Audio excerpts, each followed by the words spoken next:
Alam nyo ba, 27 years of 27 anyos o taon na ho akong nakikinig sa inyo. Nakikinig ang tenga ko sa mga bulong nyo, ano mga pangangailangan nyo. Araw-araw yan.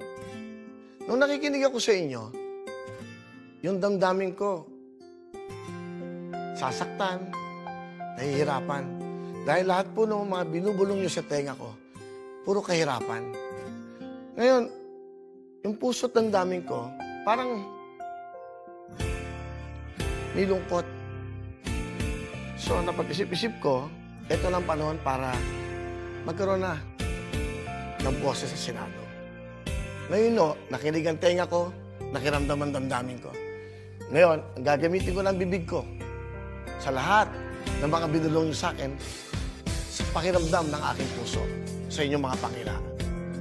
27 years, itong bulong nyo na to, ito na po ang pagkakataon at ito na ang taon para may boses na kayo sa Senado. Ang aking pong plataforma, kalusugan, dahil gusto ko humaba ang buhay ng bawat Pilipino.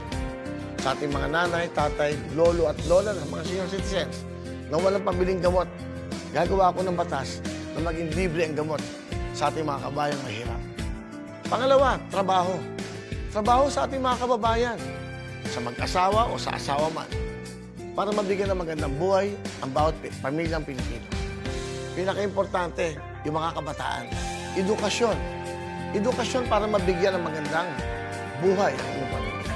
Edukasyon para maaaring kayo na rin susunod ng mga congressman, mayor, o maging senador, o maging presidente pa. Kaya napaka-importante ng tatlong basic na pangangailangan ng bawat Pilipino. Kalusugan, trabaho, at edukasyon. Yan ang pangangailangan ng bawat Pilipino sa ngayon.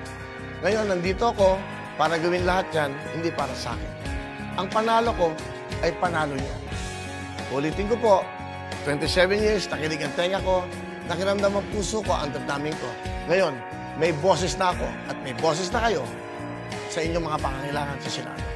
Ako po si Willie Revillame, number 55 sa Senado.